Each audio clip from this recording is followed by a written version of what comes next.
Hare Krishna, Krishna Krishna, Hare Hare। ভক্তি রসামৃত চ্যানেলটিকে subscribe করুন এবং আরও নতুন নতুন ভিডিও পেতে বেল আইকনটি প্রেস করুন। ওম অজ্ঞানতিমিরন্ধস্য জ্ঞানাঞ্জনশলাকয়া চক্ষুরুন্মিলিतं যেন তস্मै শ্রী গুরবে নমঃ। বাঞ্ছা কল্পতরুভ্যশ্চ কৃপা সিন্ধুভ্যেব চ পতিতানাং পাবনেভ্যো বৈষ্ণবেভ্যো নমো নমঃ। জয় শ্রীকৃষ্ণ চৈতন্য প্রভু নিত্যানন্দ শ্রী অদ্বৈত গদাধর শিবাসাদি গৌর ভক্তবৃন্দ। হরে কৃষ্ণ কৃষ্ণ কৃষ্ণ হরে হরে, হরে রাম রাম রাম হরে হরে। দ্বিতীয় অধ্যায় সপ্তম শ্লোক। ইন্দ্রবর্জা ছন্দ। শ্লোকটা দেখবেন সকলে।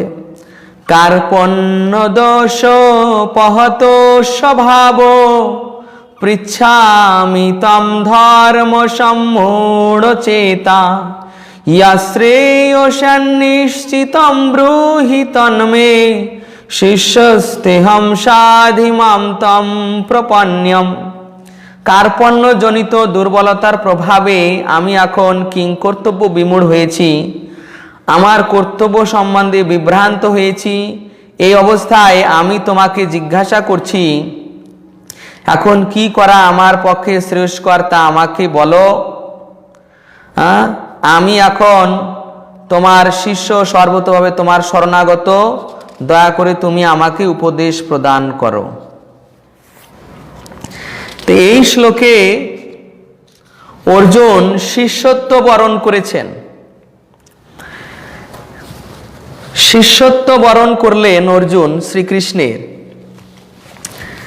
কার্পণ্য জনিত দুর্বলতার প্রভাবে আমি এখন কিং কর্তব্য বিমূঢ় হয়েছি। কিং কর্তব্য বিমূঢ় মানে যে আমি কি করব বা আমার কর্তব্য কি, এই বিষয়ে আমি বিমূঢ়তা প্রাপ্ত হয়েছি।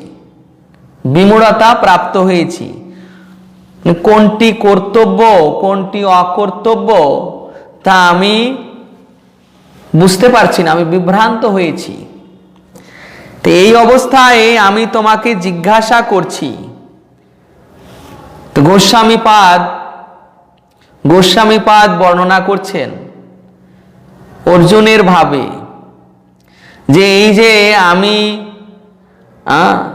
আমি তোমাকে এর আগে তোমাকে আর তোমার বাক্যকে মানে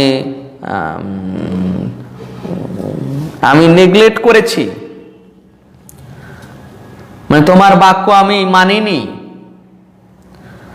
তোমার বাক্য মতো শুনিনি আমি।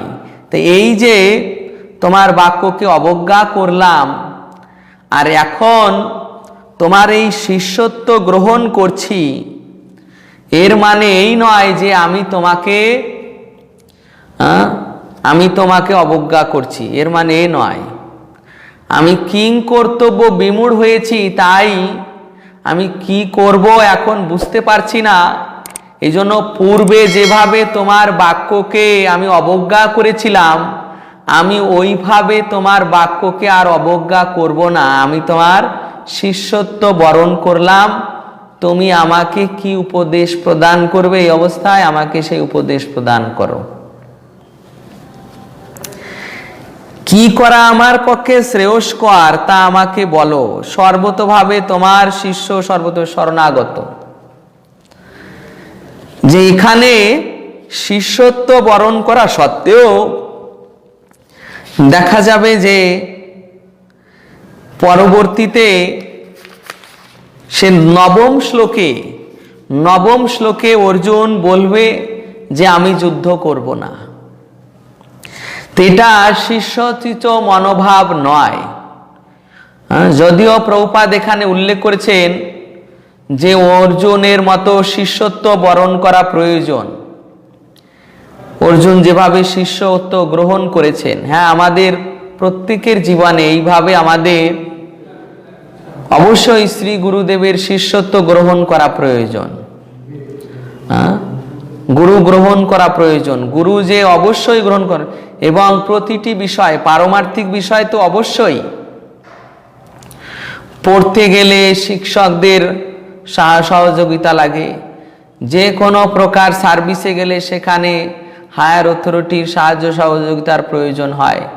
ঠিক তেমন এই ভগবত ভক্তির রাজ্যেও, পারমার্থিক রাজ্যেও, সেখানে পারমার্থিক পথে উন্নীত হতে হলে অবশ্যই দীক্ষা গুরুর প্রয়োজন, শিক্ষা গুরুর প্রয়োজন হয়।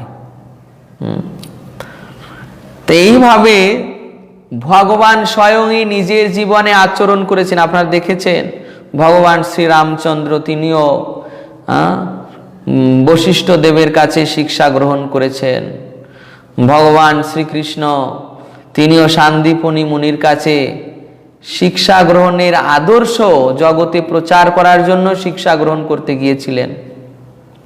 64 দিনে 64 কলা শিক্ষা গ্রহণ করেছেন। ভগবান শ্রী চৈতন্য মহাপ্রভু তিনিও গঙ্গাদাস পণ্ডিতের টোলে শিক্ষা গ্রহণ করতে গিয়েছিলেন লোক শিক্ষার জন্য। এইভাবে ভগবান স্বয়ং পর্যন্ত নিজের জীবনে আচরণ করেছেন যে অবশ্যই সদ্গুরুর প্রয়োজন। তো এইভাবে প্রভুপাদ আমাদের সদ্গুরুর প্রয়োজনীয়তা বর্ণন করেছেন। আর এরপর এই যে শিষ্য, শিষ্য কথাটির আরেকটি অর্থ রয়েছে। শিষ্য মানে তিনি যিনি গুরুদেবের শাসন মানেন। শিষ্য মানে তিনি যিনি গুরুদেবের শাসন মানেন।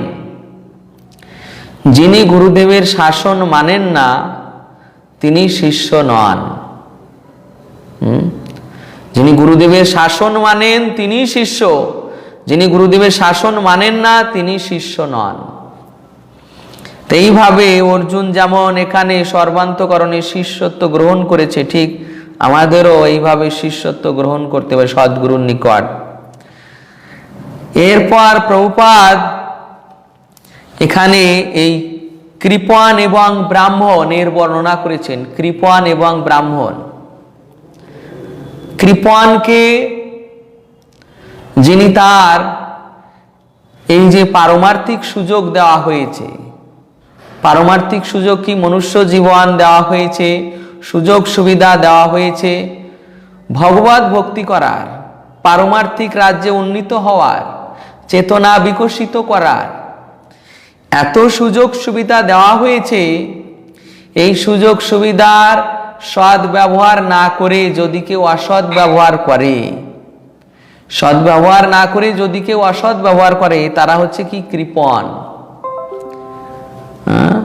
স্বাভাবিকভাবে দেখা যায় কৃপণ মানে যার ধন আছে অথচ ধনের যথাযথ ব্যবহার করে না, কৃপণ। তো এইরকম আমাদের কি ধন রয়েছে না, আমাদের যে সম্পদ দেওয়া হয়েছে তার যথাযথ সদ্ব্যবহার করে আমরা পারমার্থিক রাজ্যে উন্নীত হতে পারি, পরমার্থ লাভ করতে পারি। পরমার্থ লাভের জন্য এই জীবন মনুষ্য জীবন, অথচ মনুষ্য জীবন লাভ করে যদি কেউ ইন্দ্রিয় সুখ ভোগেই কাটিয়ে দেয়, ইন্দ্রিয় সুখ ভোগ, তারপর নাম যশ প্রতিষ্ঠার লোভ, জাগতিক সুখ ভোগ, এই সবেই যদি সে তার জীবনটাকে কাটিয়ে দেয় তাহলে বলা হচ্ছে যে সে হচ্ছে কি অনার্য, সে কৃপণ, সে অধঃপতিত। যিনি ব্রাহ্মণ, যে ব্রাহ্মণ কুলে এটা বর্ণন করা হয়েছে পদ্মপুরাণে, যে যারা ব্রাহ্মণ কুলে জন্মগ্রহণ করেছে সেই হিসাবে বলা হচ্ছে জন্ম না জায়তে শূদ্র। জন্ম না জায়তে শূদ্র মানে জন্ম মাত্রই কোনো ব্যক্তি, সে যে বংশে জন্মগ্রহণ করুক না কেন, জন্ম না জায়তে শূদ্র, জন্ম মাত্রই সে শূদ্র। তো সে ব্রাহ্মণ কুলে কি ক্ষত্রিয় কুলে জন্ম মাত্রই শূদ্র, পদ্মপুরাণে বলা হয়েছে জন্ম না জায়তে শূদ্র সংস্কারাদ ভবতি দ্বিজ। সে যখন সংস্কার প্রাপ্ত হয়, উপনয়ন সংস্কার যখন প্রাপ্ত হয় তার তখন দ্বিজত্ব লাভ হয়। এই দ্বিজত্ব লাভ হলো মানে সে তখন শাস্ত্র পাঠ করার উপযুক্ত হলো, যোগ্যতা অর্জন করলো। তো এই যখন শাস্ত্র পাঠ করে সে ব্রহ্মকে জানতে পারে, সংস্কারাৎ ভবতি দ্বিজ বেদ ও পাঠাৎ ভবেদ বিপ্র, এই সংস্কার প্রাপ্ত হলে সে বেদ পাঠ করার যোগ্যতা প্রাপ্ত হয়, তখন সে বিপ্র পদবাচ্য হয়। তো বিপ্র পদবাচ্য হওয়ার পর বেদ পাঠ করে যখন সে ব্রহ্মকে জানতে পারে, ব্রহ্ম জানাতি ইতি ব্রাহ্মণ, ব্রহ্মকে জানার পরই সে ব্রাহ্মণ পদবাচ্য। আবার ব্রাহ্মণ হয়ে চৈতন্য ভাগবতে বলা হচ্ছে, ব্রাহ্মণ হইয়া যে বা অবৈষ্ণব হয় তার মুখ দর্শনে পুণ্য যায় ক্ষয়। যদি কেউ ব্রাহ্মণ হয়ে অবৈষ্ণব হয়, অর্থাৎ ভগবানের ভক্ত না হয়, তাহলে তাকে দর্শন করলে অন্যের পুণ্য নষ্ট হয়ে যাবে, সে এত কলুষিত ব্যক্তি। যদি ব্রাহ্মণ হয়ে কেউ অবৈষ্ণব হয়, অর্থাৎ ভগবানের সেবা না করে, ভগবানের ভক্ত না হয়, এখানে এই ব্রাহ্মণ মানে যিনি ভগবানের ভক্ত, ব্রাহ্মণ মানে যিনি ভগবানের ভক্ত, তো সেই ব্রাহ্মণই হচ্ছে কি, তিনি মানব জীবনের সদ্ব্যবহার করলেন।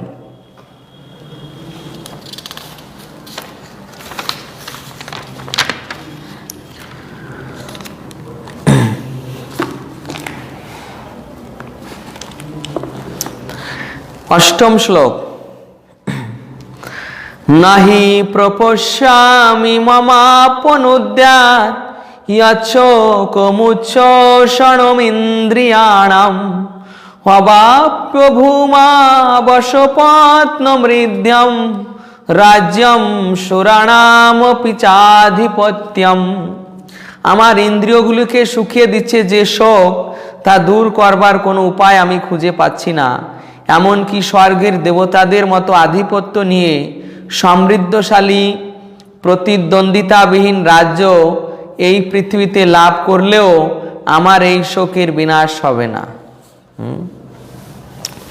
তো অর্জুন এখানে শিষ্যত্ব গ্রহণ করা সত্ত্বেও দেখুন যে তার মধ্যে এই শোক মোহ কাজ করছে। শিষ্যত্ব গ্রহণ করে সর্বতভাবে সমর্পণ নিয়েছেন, তথাপি এখানে কি বলছেন, ইন্দ্রিয়গুলোকে শুকিয়ে দিচ্ছে যে শোক কাজ করছে। তো এখনো যদি শোক কাজ করে, তাহলে মোহ রয়েছে, শোক মোহ পরস্পর একই সঙ্গে থাকে, শোক মোহ। তো এই শোক মোহ রয়েছে, তাহলে সে কি শিষ্যত্ব বরণ করলো?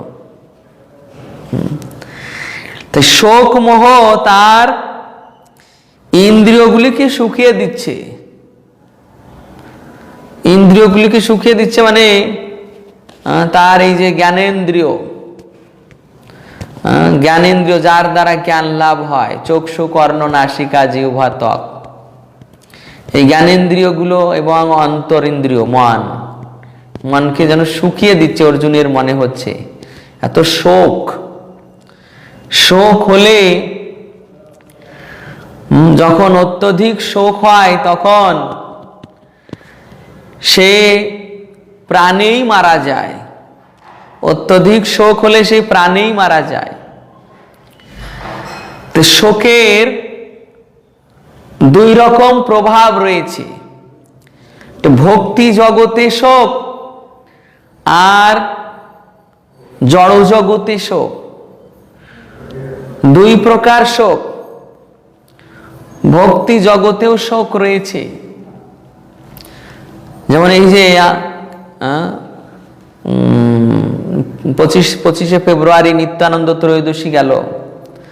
শ্রীমান নিত্যানন্দ প্রভু যখন 12 বছর বয়সে তার পিতা মাতাকে ছেড়ে চলে গিয়েছিলেন সন্ন্যাসীর সাথে, সন্ন্যাসী ভিক্ষা নিয়েছিলেন তাকে, যখন চলে গিয়েছিলেন তার পিতা মাতা 1 মাস যাবৎ নিত্যানন্দ প্রভুর শোকে কিছু না খেয়ে না ঘুমিয়ে ওই চিন্তায় চিন্তায় দেহ ত্যাগ করে দিয়েছিলেন। এটা কি ভক্তি জগতে এ অতি উন্নত স্তরের বিষয় যে ভগবানের জন্য এই প্রকার শোক হওয়া, ভগবানের জন্য শোক, এটা অতি উন্নত বিষয়। আর জাগতিক ক্ষেত্রে শোক, ধন সম্পদ নষ্ট হলো, প্রিয়জন বিয়োগ হলো, তো এর জন্য শোক, জাগতিক শোক। এই শোক সম্পূর্ণ আলাদা, এটা দেহাত্ম বুদ্ধির পরিচয়, যে আমি এই দেহ আর আমার দেহ থেকে যারা উৎপন্ন হয়েছে তারা আমার। এদের এই দেহের যখন নষ্ট হচ্ছে তখন খুব ক্রন্দন করছি। যখন ভাগবতে রয়েছে যে চিত্রকেতু মহারাজের একমাত্র পুত্র যখন মারা গেল, তখন চিত্রকেতু মহারাজ এত শোকগ্রস্ত হলেন যে পুত্র যে মৃত হয়ে পড়ে আছে সেখানে দোলনার সামনে এসে মূর্ছিত হয়ে পড়েছেন। নারদ মুনি এসে মৃত পুত্রকে বাঁচিয়ে দিলেন। তখন মৃত পুত্রই তার পিতাকে বলছেন যে আপনি আমাকে বারবার পিতা পিতা বলছেন কেন? আমি আপনার কত জন্মের পুত্র, আমি আপনার কাছে ছিলাম ভগবানের ইচ্ছায়, এখন ভগবানের ইচ্ছাই চলে যাচ্ছে অন্যত্র, যেখানে ভগবান ঠিক করে রেখেছেন। তো এইভাবে এই জড়দেহের জন্য শোক, এটা নিতান্তই মূর্খতার পরিচয়। তো অর্জুনের এই শোক কি জন্য? ওই ভীষ্মদেবের শরীর বিনাশ প্রাপ্ত হবে, দ্রোণাচার্যের শরীর বিনাশ প্রাপ্ত হবে, আত্মীয় স্বজনের শরীর বিনাশ প্রাপ্ত হবে। এই শরীরের বিনাশ প্রাপ্ত হওয়ায় তার শোক। ভগবান তো বলে দিয়েছেন যে আত্মার কখনো বিনাশ হয় না। তাই এখানে সেই আত্মার ধারণাও দেওয়া হয়েছে। এবং এখানে প্রভুপাদ ব্যাখ্যা করতে গিয়ে সদ্গুরুর যোগ্যতাও বর্ণন করছেন, যে যেন কোনো প্রকার অসৎ গুরুকে গ্রহণ না করি, বেছে নিতে হবে যে কে সদ্গুরু আর কে অসৎ গুরু। প্রথমে হচ্ছে কি যে 4 সম্প্রদায়, এই 4 সম্প্রদায়ের মধ্যে থাকা লাগবে। তারপর এই 4 সম্প্রদায় আবার দেখতে হবে যে তিনি তত্ত্বদ্রষ্টা পুরুষ কিনা। তত্ত্বদ্রষ্টা মানে কৃষ্ণ তত্ত্ববেত্তা কিনা। তত্ত্বদ্রষ্টা অর্থাৎ নিজে কৃষ্ণ ভক্তির পথে আছেন এবং শিষ্যদেরও সেই মতো আচরণের শিক্ষা প্রদান করছেন। এই তত্ত্বজ্ঞান ভালোভাবে হৃদয়ঙ্গম করেছেন, সেই গুরুকে বরণ করতে হবে।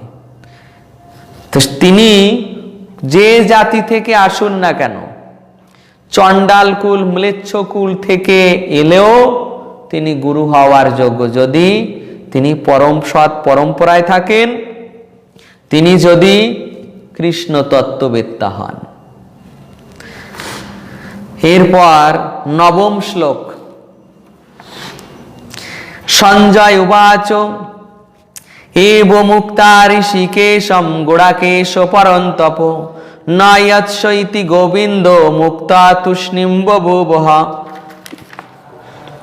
সঞ্জয় বললেন, এইভাবে মনোভাব ব্যক্ত করে গুড়াকেশ অর্জুন তখন ঋষিকেশকে বললেন, হে গোবিন্দ, আমি যুদ্ধ করব না, এই বলে তিনি মৌন হলেন। গুড়াকেশ মানে কি? যে নিদ্রাজয়ী, যে অজ্ঞানতা জয়ী। নিদ্রাও যে জয় করেছে, অজ্ঞানতাও সে জয় করেছে, তথাপি তার হৃদয়ে এই প্রকার অজ্ঞানতা, যে বলছে যে আমি যুদ্ধ করব না, যুদ্ধ করলে আত্মীয় স্বজন মারা যাবে। কাকে বলছেন? ঋষিকেশকে বলছেন। ঋষিকেশ যিনি সমস্ত ইন্দ্রিয়ের পরিচালক, সেই ঋষিকেশকে বলছেন যে আমি যুদ্ধ করব না। তাহলে শিষ্যত্ব বরণ করলে কেন? তাহলে গোস্বামীপাদ এখানে বর্ণনা করছেন যে অর্জুন যখন এই বলেছেন তখন কৃষ্ণ বলছেন তাহলে বলা হোক যে যুদ্ধ বন্ধ ঘোষণা করা হোক, আর তাহলে কেন আমার কাছে সাহায্য নিতে গিয়েছিলে? তাহলে আমাকে কেন ডাকলে? তুমি যখন এখন এখানে এসে বলছো যুদ্ধ করবে না, তখন আমার কি কি প্রয়োজন? আমি এখানে কেন থাকবো? আমি চলে যাই। এই যে বলছো যে হে গোবিন্দ আমি যুদ্ধ করব না, তা আমার কি প্রয়োজন? আমি তো তোমাকে যুদ্ধে সহায়তা করতে এসেছি। তো এই প্রকার আমাদের হৃদয় পরমাত্মা তিনি আমাদের পথ প্রদর্শক রূপে আছেন। পথ প্রদর্শক অ্যাভয়েড করি, ভক্তি জীবন গ্রহণ না করি, ভগবানের প্রদর্শিত পথ অনুসরণ না করি, তাহলে ঠিক আমরা দীক্ষা নিয়েও যদি আমরা সঠিক আচরণ না করি তাহলে আমাদের কোনো অগ্রগতি হবে না। গুরু এক বললেন আর আমরা অন্যথা করলাম, এটা কোনো উপযুক্ত শিষ্যের আচরণ নয়। গুরু যেটাই বলেছেন সেটাই পালন করা ছিল। রূপ গোস্বামী পাদ তার উপদেশামৃতে এটা বর্ণন করেছেন যে শ্রী গুরুর সন্তুষ্টি বিধানের জন্য বা ভগবত ভক্তির পথে অনুকূল বিষয়কে গ্রহণ, প্রতিকূল বিষয়কে বর্জন। অনুকূল বিষয়কে গ্রহণ, মনে করুন অনুকূল বিষয় যে 16 মালা প্রতিদিন জপ করা, প্রতিদিন, তারপর প্রতি একাদশী পালন করা, তারপর ভগবত ভক্তি প্রচার করা, এগুলো ভগবত ভক্তির পক্ষে অনুকূল। ভক্ত সঙ্গ করা, ভক্ত সঙ্গে ভগবানের কথা শ্রবণ কীর্তন করা, এগুলো অনুকূল। সেক্ষেত্রে যদি আপনি প্রতিকূল আচরণ করেন, প্রতিকূল আচরণ মানে ভক্ত না সঙ্গ করে আপনি মায়াবাদীদের সঙ্গ করলেন, তাহলে সেখানে কি হচ্ছে? মায়াবাদীদের সঙ্গে আপনার পারমার্থিক পথের বিনাশ প্রাপ্ত হয়ে যাচ্ছে। এই যে সদ্গুরু বলেছেন সাধু সঙ্গ করার কথা, সাধুদের সঙ্গে, ভক্ত সঙ্গে কৃষ্ণ কথা শ্রবণ কীর্তনের কথা, আপনি যদি মায়াবাদীদের সঙ্গে যান তাহলে সদ্গুরুদেবের আজ্ঞা অন্যথা হচ্ছে। আর যখন আজ্ঞার অন্যথা হচ্ছে তখন আপনার কি হচ্ছে? আপনার ভক্তি জীবন বিনাশ প্রাপ্ত হচ্ছে। তথায় আমাদের অবশ্যই সদ্গুরুর আদেশ অবশ্যই পালন করা কর্তব্য। তমুবাচ ঋষিকেশ প্রহসন্নিব ভারত, সেনয়ুর উভয়োর মধ্যে বিষিদন্তমিদম বচ। হে ভরত বংশীয় ধৃতরাষ্ট্র, সেই সময় স্মিত হয়েছে শ্রীকৃষ্ণ উভয় পক্ষের সৈন্যদের মাঝখানে বিষাদগ্রস্ত অর্জুনকে এই কথা বললেন। শ্রীকৃষ্ণ একটু হেসে দিয়েছেন, স্মিত অবলোকন। শ্রীকৃষ্ণ সর্বদা স্মিত হাস্য প্রদান করেন, তাই অর্জুনের দিকে স্মিত হেসে বলছেন কি সেনয়ুর উভয়ের মধ্যে বিষিদন্ত মিদম বচ, সেই সৈন্যদের মাঝখানে সেই বিষাদগ্রস্ত অর্জুনকে বলছেন। কারণ বিষাদগ্রস্ত, এদিকে কিং কর্তব্য বিমূঢ়, তারপর নিয়েছে শরণ নেওয়া সত্ত্বেও এখন বলছে আমি যুদ্ধ করব না, তুমি আমাকে পরামর্শ দাও। তাহলে যুদ্ধই যখন করবেন না তখন শরণ নেওয়ার কি প্রয়োজন ছিল, তারপর শিষ্যত্ব হওয়ার কি প্রয়োজন ছিল যদি আদেশই পালন করবে না। তো এইভাবে যদি শিষ্যত্ব বরণ করতে হয় তাহলে সদ্গুরুর আজ্ঞা অবশ্যই পালন করতে হবে, সদ্গুরুর আদেশ নির্দেশ অবশ্যই পালন করতে হবে। তখন অর্জুনকে ভগবান বলছেন, অশোচানন্বশোচস্ত্বম প্রজ্ঞাবাদাংশ্চ ভাষসে গতাসু ন গতাসংশ্চ নানুশোচন্তি পণ্ডিতা। পরমেশ্বর ভগবান বললেন যে তুমি প্রাজ্ঞের মতো কথা বলছো, অথচ যে বিষয়ে শোক করা উচিত নয় সেই বিষয়ে শোক করছো। যারা যথার্থই পণ্ডিত তারা কখনো জীবিত অথবা মৃত কারো জন্য শোক করেন না। এখানে ভগবান বলছেন যে তুমি প্রাজ্ঞের মতো কথা বলছো, তুমি যে আমাকে উপদেশ দিচ্ছ সেটা প্রাজ্ঞদের মতো, প্রাজ্ঞদের মতো উপদেশ। কিন্তু শোক করছো তুমি কিসের? শোক করছো অপ্রাজ্ঞের মতো। প্রাজ্ঞের মতো কথা বলছো অথচ শোক করছো অপ্রাজ্ঞের মতো।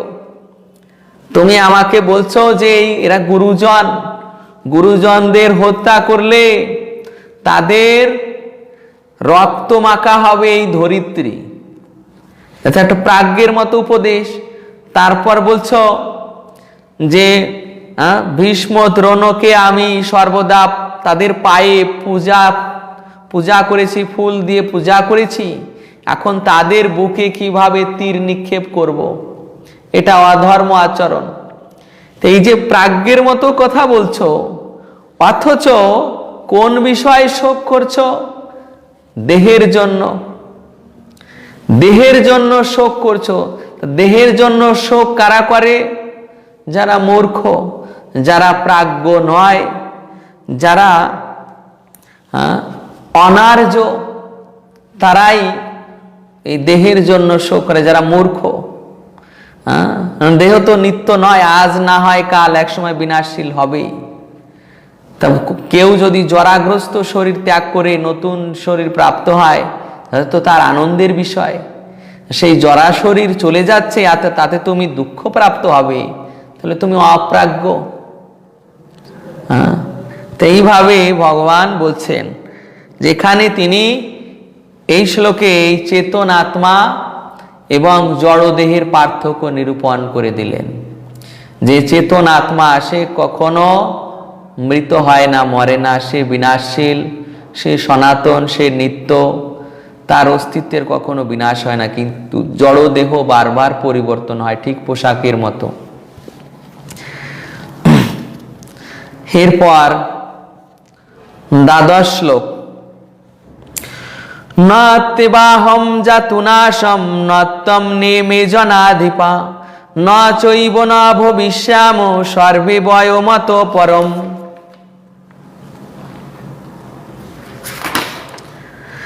এমন কোনো সময় ছিল না যখন আমি, তুমি, এই সমস্ত রাজারা ছিলেন না, এবং ভবিষ্যতেও কখন আমাদের অস্তিত্ব বিনষ্ট হবে না।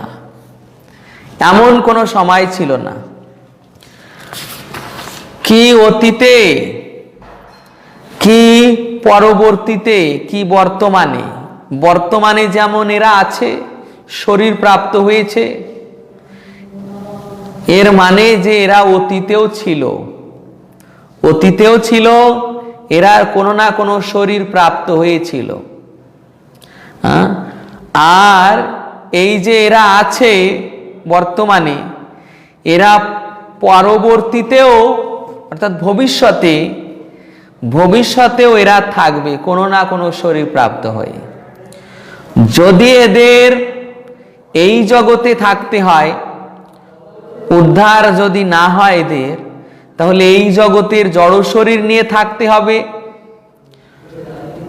যদি উদ্ধার হয় তাহলে চিন্ময় জগতে সে চিন্ময় শরীর প্রাপ্ত হবে। তাদের ওই যে আত্মা, ওই আত্মা নিত্য বর্তমান থাকবে। এই জগতে হলে ওই আত্মার উপর দুটি জড় শরীর, স্থূল জড়, সূক্ষ্ম জড়, মন বুদ্ধি অহংকার। এই জগতে হলে এই সূক্ষ্ম জড় এবং স্থূল জড় শরীর নিয়ে। আর যদি মনে করো যে এটা ভাগবত রয়েছে, প্রলয় হয়, প্রলয়কালে সূক্ষ্ম জড় শরীর নিয়ে সে মহাবিষ্ণুর শরীরে থাকে। আবার পুনরায় যখন সৃষ্টি হয়, ওই সূক্ষ্ম জড় শরীর নিয়ে এই জগতে এসে মায়াদেবী তাকে আবার এই ভৌতিক শরীর, স্থূল জড় শরীর প্রদান করে। অর্থাৎ শরীর সে নিত্য প্রাপ্ত হবে এখানে থাকলেও আর চিন্ময় জগতে। তবে চিন্ময় জগতে গেলে তার কিসের শরীর হবে? আত্মার শরীর। সে স্বরূপ অবস্থা লাভ করবে, সে চিন্ময় দেহ লাভ করবে। তাই ভগবান বলছেন যে এই রাজারা যখন এই জগতে আছে তখন তারা অতীতেও ছিল এবং শরীর ধারণ করেছিল, এবং ভবিষ্যতেও তারা শরীর ধারণ করেই থাকবে।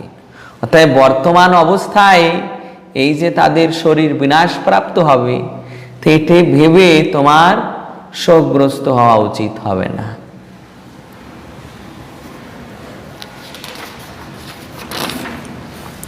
তো এইভাবে ভগবান এখানে বলছেন যে এই স্বতন্ত্র সত্তার কখনো বিনাশ হয় না।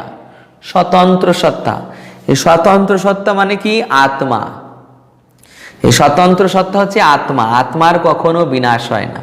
তা দেখুন, এই যে স্বতন্ত্র সত্তা, প্রত্যেকটা জীব এরা ক্ষুদ্র স্বতন্ত্র বিশিষ্ট। ক্ষুদ্র স্বতন্ত্র বিশিষ্ট মানে এদের স্বতন্ত্র ক্ষুদ্র। সে যখন পরম স্বতন্ত্রের সঙ্গে যুক্ত হয় তখন ওই ভগবানের ইচ্ছাকে সে জানতে পারে। প্রত্যেক জীবের এই ক্ষুদ্র স্বতন্ত্র সত্তা রয়েছে, স্বতন্ত্র শক্তি। সে ওই স্বতন্ত্র শক্তির সদ্ব্যবহার ফলে ভক্ত হয়, আর স্বতন্ত্র শক্তির অসৎ ব্যবহার ফলে কেউ অভক্ত হয়। এই স্বতন্ত্র সত্তার কখনো নষ্ট হয় না। এরপর সর্বশেষ শ্লোক, দেহিনস্মিন যথা দেহে কৌমারম যৌবনম জরা তথা দেহান্তর প্রাপ্তি ধীরস্তত্র না মৈহতি। দেহের দেহ যেভাবে কৌমার, যৌবন ও জরার মাধ্যমে তার রূপ পরিবর্তন করে চলে, মৃত্যুকালে তেমনি ওই দেহী আত্মা এক দেহ থেকে অন্য দেহে দেহান্তরিত হয়। স্থিত প্রজ্ঞ পণ্ডিতেরা এই পরিবর্তনে কখনো মুহ্যমান হন না। এই শ্লোকে বলা হচ্ছে দেহিনস্মিন, দেহির দেহ।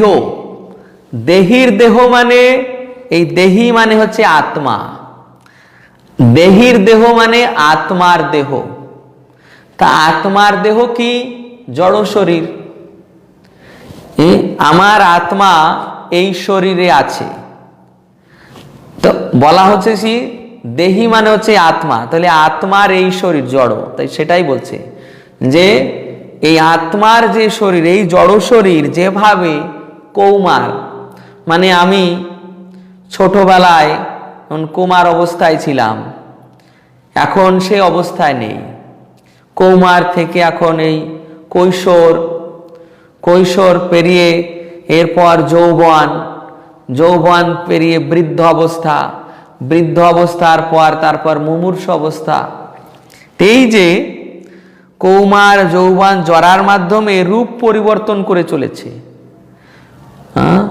এই বাইরের রূপগুলোই শুধু পরিবর্তন হচ্ছে, কখনো বাল্যকাল, কখনো কিশোর, কখনো যৌবন, কখনো জরাগ্রস্ত। এই বাইরেরটাই কেবল পরিবর্তন হচ্ছে। তো এই পরিবর্তনে স্থিত প্রজ্ঞ পণ্ডিতেরা মুহ্যমান হন না। তো তোমার পিতামহ, তোমার গুরু দ্রোণাচার্য যে এখন বৃদ্ধ অবস্থা প্রাপ্ত হয়ে আছে, তো তারা একসময় তো বাল্য অবস্থায় ছিল, এখন এই যে জরাগ্রস্ত অবস্থায় পতিত হয়েছে। তা এই জরাগ্রস্ত অবস্থা, এটা কি পুরনো পোশাক পরে আছে, একটি পুরনো পোশাক পরে আছে। তো এই পুরনো পোশাকটা খুলে যদি তারা একটা নতুন পোশাক পরে, তাহলে কি তাদের আনন্দ হবে না? তুমি যদি তা দেখতে পাও যে তারা নতুন পোশাক পরেছে, যেমন পূজায় কেউ নতুন পোশাক পরলো, পুরনো পোশাকটা খুলে নতুন পোশাক পরলো, তা যে পরছে তারও আনন্দ হবে, আর যে দেখছে তারও আনন্দ হবে। তো ঠিক এই যে পোশাক পরিবর্তনের ব্যাপারটি যে জানবে সে আনন্দিত হবে, আর যে জানবে না, যে মনে করবে সে মারা গিয়েছে, তো সে তো মূর্খ। হচ্ছে পোশাকের পরিবর্তন। তাহলে তুমি কেন এইভাবে রোদন করছো, কেন শোক করছো? বুদ্ধিমান প্রাজ্ঞ ব্যক্তিরা এইভাবে শোক করেন না। তো এটাই হচ্ছে এই শ্লোকের বিষয়বস্তু, যে যারা বুদ্ধিমান হবেন তারা এই দেহের পরিবর্তনে শোক করবেন না। আত্মা নিত্য, ওই দেহকায়টাই কেবল কৌমার যৌবনের মাধ্যমে পরিবর্তিত হচ্ছে। হরে কৃষ্ণ। ভক্তদের কোনো প্রশ্ন আছে কি না? এখানেই তাহলে আমরা বিশ্রাম করব যদি প্রশ্ন না থাকে। হরে কৃষ্ণ। হ্যাঁ বলুন।